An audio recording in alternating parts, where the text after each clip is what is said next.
മത്തായി ചേട്ടാ ബാലകൃഷ്ണ മത്തായി ചേട്ടാ ബാലകൃഷ്ണ ദേ വരുന്നുണ്ട്. ഗോപാലകൃഷ്ണൻ നടിയും കൊണ്ട് വരുന്നുണ്ട്.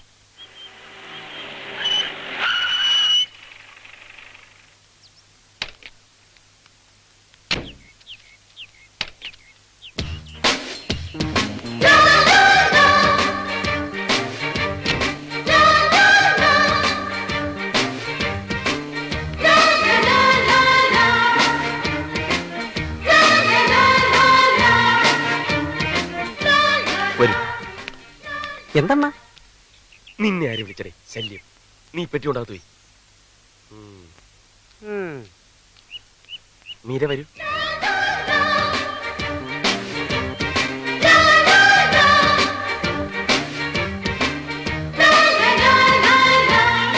എന്നെ പറ്റി പ്രത്യേകിച്ച് പറ. അകത്തോട്ട് കയറിക്കോളൂ.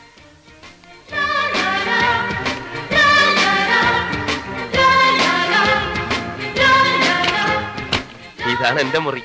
തൽക്കാലം ബാഗും പെട്ടിയും ഒക്കെ ഇവിടെ തന്നെ ഇരിക്കട്ടെ. ഫ്രഷ് ആവണമെന്നുണ്ടെങ്കിൽ ബാത്റൂം പുറത്തുണ്ട്, കിണറും അതിനടുത്ത് തന്നെ ഉണ്ട്. റെസ്റ്റ് എടുത്തോളൂ. അവളെ വിളിച്ച് ഞങ്ങൾ ആരാണെന്നും എന്താണെന്നൊക്കെ പറഞ്ഞ് പരിചയപ്പെടുത്തി തറാ. അതൊക്കെ ഞാൻ നല്ലോണം പറഞ്ഞിട്ടുമുണ്ട്, ശരിക്കും പരിചയപ്പെടുത്തിയിട്ടുണ്ട്. ഇനി ആ കാര്യത്തിൽ നിനക്ക് ഒരു പ്രതീക്ഷയും വേണ്ട ബാലകൃഷ്ണ. എന്തായാലും കലക്കിട. നിന്നെ ഞങ്ങൾ സമ്മതിച്ചു തന്നിരിക്കുന്നു. നീ എവിടുന്ന് പൊക്കിയിട ഇതിനെ? എവിടുന്നും പൊക്കിയതും താഴ്ത്തിയൊന്നുമല്ല. ഇവളെന്റെ മുറപ്പെണ്ണ. എന്റെ അല്ല അവന്റെ. നിന്റെ മുറപ്പെണ്ണ? അതെ, എന്റെ അമ്മാവന്റെ മകൾ മീര. നിന്റെ ഏതമ്മാവന്റെ? ദേ, അപ്പം തിന്നാ മതി, കുഴി എണ്ണണ്ട. അവള് അപ്പം ഉണ്ടാക്കോ? ഓ, അപ്പം തിന്നാ മതി. ഇവൻ കുഴി എണ്ണണ്ടാന്ന്. ഓക്കെ, ഞാൻ കുഴി എണ്ണുന്നില്ല. ഏതായാലും അവൾ എന്റെ നായികയാകുന്നതിൽ എനിക്കൊരു പ്രശ്നവുമില്ല. എന്നാൽ പ്രശ്നമുണ്ട്. എന്ത് പ്രശ്നം? അമ്മാവൻ പ്രത്യേകം പറഞ്ഞിട്ടുണ്ട്, അവള് നായികയായിട്ട് അഭിനയിക്കണമെങ്കിൽ ഞാൻ നായകനായിരിക്കണമെന്ന്. പോയി പള്ളി പറഞ്ഞാ മതി. മത്താച്ചേട്ടാ, ഇത് അടവ്. എന്റെ നായക വേഷം തട്ടിയെടുക്കാനുള്ള ഇവന്റെ അടവ്. അതേടാ, അടവ് തന്നെ. നിനക്ക് നായകനാവണമെങ്കിൽ നീ പോയി കൊണ്ടുപോകണം നായികയെ. ഞാൻ കൊണ്ടുവന്ന നായികയെ വെച്ച് നീ അങ്ങനെ നായകനാവണ്ട. ഇത് എവിടെയെങ്കിലും കേട്ടിട്ടുണ്ടോ? നായകന് നായികയെ സപ്ലൈ ചെയ്യുന്ന വില്ലൻ, നായകന്റെ നായികയെ തട്ടിയെടുക്കുന്നവനല്ലേ വില്ലൻ? പിന്നെ അപ്പൊ ഇവനല്ലേ വില്ലൻ? അത് നീ മാത്രം തീരുമാനിച്ചാൽ മതിയോ? ഓരാ, മത്തായി ചേട്ടനോട് തീരുമാനിക്കട്ടെ. പക്ഷെ നായികയും വേറെ തീരുമാനിക്കേണ്ടി വരും. അല്ല, ഇവൻ നായകനും നീ വില്ലനും ആയി വെച്ചിട്ട് ഇപ്പൊ എന്താ ഒരു കുഴപ്പം? അപ്പൊ ഈ കഴിഞ്ഞ നാടകങ്ങളൊക്കെയോ? അങ്ങനെ ആയിരക്കണക്കിന് നാടകമൊന്നും കഴിഞ്ഞിട്ടില്ലല്ലോ. ആകപ്പാടെ ഒരു നാടകല്ലേ കളിച്ചിട്ടുള്ളൂ. പോരെ, എത്രായിരം ജനം കണ്ടതാ. അവരോടൊക്കെ എന്ത് സമാധാനം പറയും? അവരെല്ലാം സന്തോഷിക്കും. നീ മിണ്ടരുത്. തന്നെയുമല്ല, നായകനാവാനുള്ള ലുക്ക് വേണുണ്ടോ? ലുക്കിന്റെ പുണ്യൊന്നും നീ പറയണ്ട. ലുക്ക് നോക്കി നായകനാക്കണമെങ്കിൽ പുറത്തുനിന്ന് ആമ്പിളരെ വിളിച്ചോണ്ടൊന്ന് അഭിനയിപ്പിക്കേണ്ടി വരും. നീ പറ, നിനക്കിപ്പോ വില്ലനാവാൻ പറ്റുമോ? പറ. നീ എവിടേക്ക് പോണേ? പറ്റൂല്ലെങ്കിൽ പോവാൻ പറ മത്തായി ചേട്ടാ. മത്തായി ചേട്ടൻ എത്ര വില്ലൻ വേണം? ഞാൻ കൊണ്ടുവരാം. നല്ല മണി പോലുള്ള വില്ലന്മാരെ. നീ കൊണ്ടുവരും. അങ്ങനെ നീ വേറെ വില്ലന്മാരെ കൊണ്ടുവന്നിട്ട് എന്നെ പിടിപ്പിക്കാൻ നോക്കണ്ട. മത്താച്ചേട്ടാ, ഞാൻ തയ്യാറാ. വില്ലനെങ്കിൽ വില്ലൻ. നീ എനിക്കൊരു ഷെയ്ക്കണ്ടെന്ന്. അപ്പൊ പ്രശ്നം തീർന്നല്ലോ. നായകൻ നീ, വില്ലൻ നീ. തെറ്റി.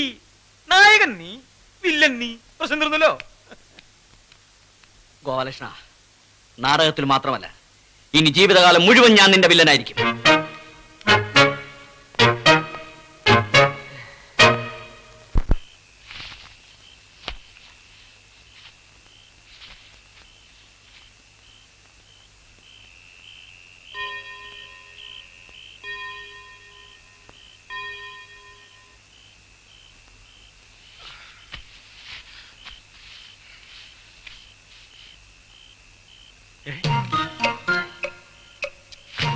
ഇവനോട് പോയി. ഇതൊക്കെ പറയാൻ വേണ്ടി പാതിരാത്രി കയറി വരണോ?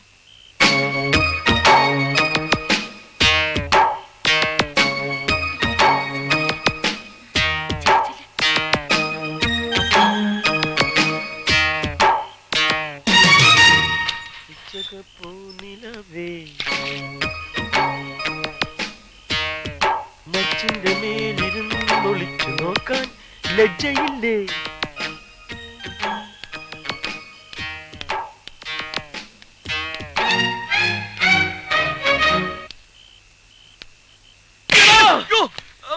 നീ അതേടാ, ഞാൻ തന്നെ. ഞാൻ കൊല്ലുവിടാ.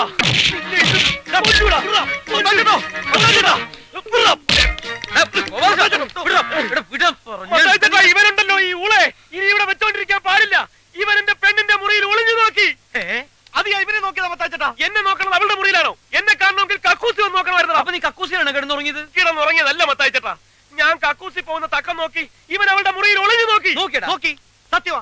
അതിനകത്ത് ആരാന്നറിയാൻ നോക്കിയതാ. ഇവൻ കക്കൂസിലായിരുന്നെങ്കിൽ പിന്നെ അതിനകത്ത് ആരാ? അതിനകത്താര്? അവള് തന്നെ. അല്ല, അതിനകത്ത് അവളെ കൂടാതെ വേറെ ആരാണ്ടുണ്ട്. അവൾ ആരോട് സംസാരിക്കുന്നത് ഞാൻ കേട്ടതാ. അവൾ ആരോട് സംസാരിക്കാൻ? വെറുതെ എന്റെ പെണ്ണിനെ പറ്റി വേണ്ടാതിനം പറഞ്ഞാലുണ്ടല്ലോ. വേണ്ടാതീനോനോ വേണ്ടാത്ത ദിനോനോ ചെന്ന് വാതിലോട് നോക്കണം.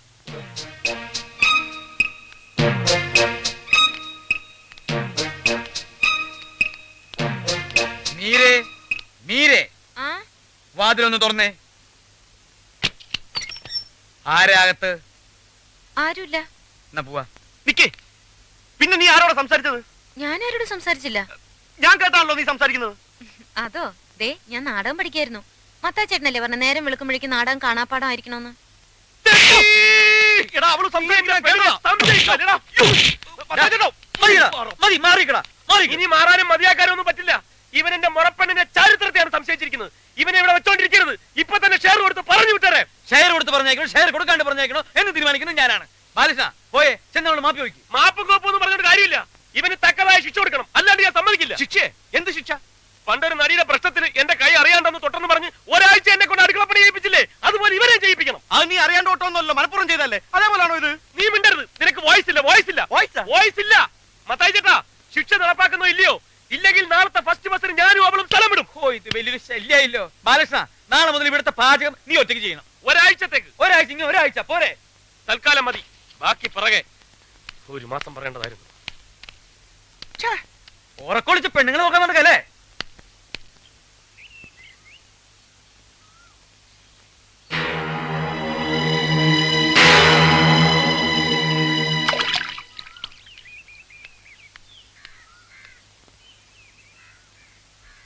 ആഹാ, ആള് ഇവിടെ വന്ന് നിൽക്കുക. നിന്നെ കാണാനും പരിചയപ്പെടാനും ഒക്കെ ആയിട്ട് നമ്മുടെ ക്യാമ്പിലുള്ളവർ ഇപ്പൊ ഇവിടെ എത്തും. അതിനു മുമ്പ് ഇവിടുത്തെ ഏതാണ്ട് ഒരു സിറ്റുവേഷൻ ഒക്കെ ഞാൻ നിനക്ക് പറഞ്ഞുതരാം. ഞാനാണ് ഇവിടുത്തെ മെയിൻ മാന്നാർ മത്തായി.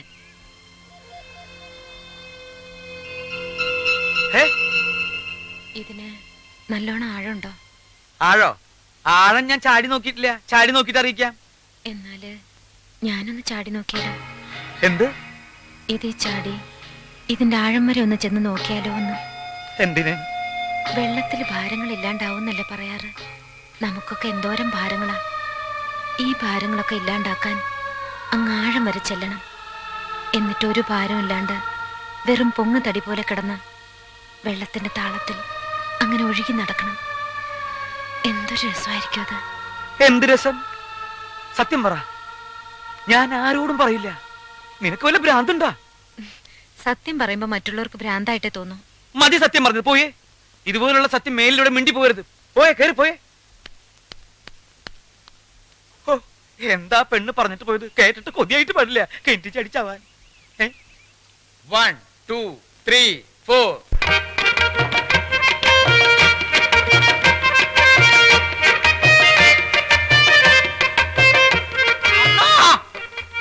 കളഞ്ഞില്ലേ കഞ്ഞിങ്കലം?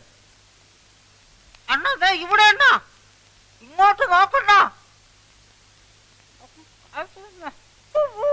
ഇതേതാ ഈ കൊരങ്ങച്ചൻ? നീ എന്തിനാണ് അവിടെ കയറിയിരിക്കുന്നത്? ഇങ്ങോട്ട് ഇറങ്ങ്. ഇറങ്ങാൻ പറ്റൂല അണ്ണാ. ഇറങ്ങാൻ പറ്റൂലെന്നാ? ഇങ്ങോട്ട് ഇറങ്ങണം.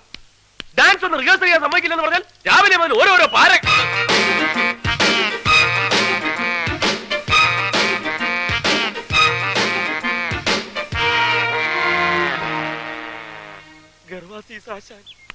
അത് ചൊടിക്കണ അവന്റെ കാല്. അയ്യോ, എന്റെ അമ്മോ, നിക്കാം.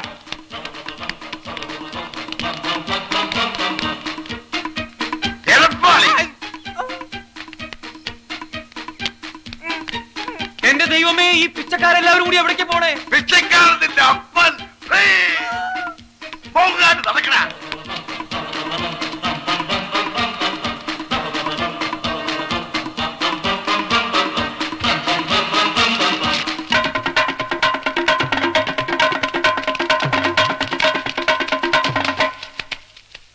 ആശാനെ, ഒരാളിപ്പോ ഇങ്ങോട്ട് ഓടിയോ? ആ ഓടി ഓടി. ഗർവാസി സാശാന്റെ കാല് തല്ലി ഓടിച്ചോനല്ലേ? അതെ, നേരെ ഓടിയിട്ടുണ്ട്. ഇത്രയും പെട്ടെന്ന് പത്രത്തിൽ വന്നു. എന്നാന്ന് വായിച്ചേ, എങ്ങാട്ടാ ഓടിയെന്നറിയാല. എന്താണ് അവിടെ? ആശാനെ, ആശാന്റെ കാല് തല്ലി ഓടിച്ചത് പത്രത്തിൽ കിടക്കണം. എന്റെ അമ്മേ, ഞാൻ ഈ പത്രക്കാരെ കൊണ്ട് തോറ്റു. ഞാൻ എന്ത് ചെയ്യാണെന്ന് നോക്കി നടക്കുക അവന്മാര് പത്രത്തിലിടാൻ. ആ പത്രത്തിന്റെ കാര്യമൊക്കെ ഞാൻ നോക്കിക്കോളാം. ഓടാ, പെട്ടെന്ന് പോയി അവനെ പിടിക്കേ. എന്നാൽ ആ പത്രം ഒന്ന് വായിച്ചിട്ട് തന്നെ കാര്യം. എടാ, ഒന്ന് വായിക്കടാ, ഞാൻ കണ്ണാടി എടുത്തില്ല. ഓ, ആദായ നികുതി ഇളവ്, രാഷ്ട്രീയ രംഗത്ത് വടമതി, ഇതെവിടെ കിടക്കുന്നു? എന്താണാ ഞെട്ടുന്നത്? ഞെട്ടിക്കുന്ന വാർത്തയാണ് ആശാനെ. ആ, എന്താ പെട്ടെന്ന് വായിക്കേ. ആ, ആശാന്റെ കാൽ തല്ലി ഓടിച്ചു. കോട്ടയം ഉണ്ടല്ലോ. അയ്യോ, ഇത് ഇവന്മാരെ എപ്പ എടുത്തു? കാല് തല്ലി ഓടിച്ച ഗോപാലകൃഷ്ണനോട് വിശാലഹൃദയനായ ആശാൻ ക്ഷമിച്ചിരിക്കുന്നു. അയ്യോ, ക്ഷമിച്ചിരിക്കുന്നു എന്ന് പറയാൻ നീ ആരാടാ, പന്നി? അയ്യോ, നമസ്കാരം. എന്തോ ഓടി വാടാ, ഇവിടുത്തെ കിട്ടി. ഓടി വാടാ, എന്തോ എല്ലാരും ഓടി വാ. ഇവരിപ്പോ പോവും. ഓടി വാ. അതിന്റെ ഞാൻ പിടികള്. എന്റെ കാല് വിടല്ലാ, ശരം പിടിച്ചോ. എന്തോ പിടികളാ ഇവര്. എന്റെ കാല് തട്ടി മുട്ടിയടാ. തുടരുത്. വേണ്ട, ആരും വേണ്ട. ആ കാലുകൾ എന്റേതാണ്. നിന്ന് കഥാപ്രസംഗം നടത്താതെ തന്റെ കാല് തല്ലി ഒടുക്കണ. അയ്യോ, എന്നെ കൊല്ലാൻ പോണേ. ആരെങ്കിലും ഓടി വരണേ. അയ്യോ, ആരെങ്കിലും ഓടി വരണേ. എന്നെ കൊല്ലാൻ പോണേ. അടുക്കണ. അയ്യോ, ആശാനെ, എന്റെ കാല് ഉന്നതെത്തിപ്പോയി. ആശാനെ, ഒന്ന് പിടിയടാ.